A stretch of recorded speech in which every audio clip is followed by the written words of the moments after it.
2 months ago, 9 weeks, I started student teaching full-time. Here are some things that have happened to me during that time. Number 1, the night before my first day, I vomited in the toilet.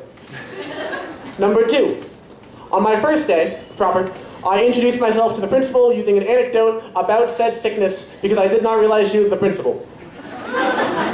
Number 3, during the first few weeks, I coped with feelings of anxiety and inadequacy by shotgunning 3 full seasons of New Girl. Here's another thing that feels notable. Last week, I taught a lesson on romanticism to my senior English class. We spent most of the period discussing the sublime, which is the idea that when confronted with the raw excellence, grandeur, and beauty of the natural earth, the only response is one of awe at how little we really matter to the universe. Halfway through the lesson, one student raised a hand to relay a previous encounter with this feeling.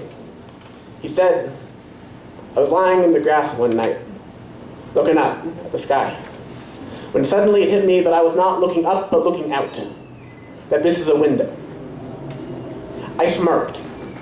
While preparing for this lesson, the closest personal experience I could hope to draw upon to convey this feeling was a trip to the Grand Canyon with my parents at the age of 12, in which I became really, truly freaked by the massive hole in the ground.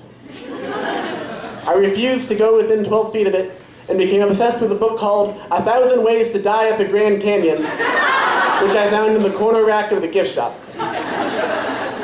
Item number 416 cited an occasion from 1996 in which a man fell asleep atop a burrow, which proceeded to wander off the edge, killing both. Scared the hell out of me.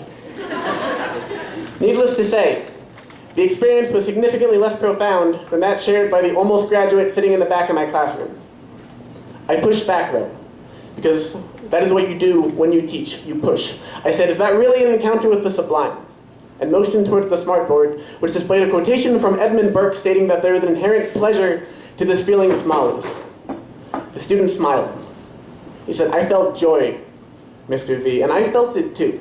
Because ever since I started teaching 2 months ago, standing in front of a full class, conferencing with kind of intimidating parents, walking through the crowded halls during passing periods, feeling overwhelmed and overtaxed and over everything, I have felt for the first time in my life that I am minuscule, that I am tiny, that I'm a small piece of a very large system in a small town in a very small country, and that best case scenario, I teach these kids to be better than I have.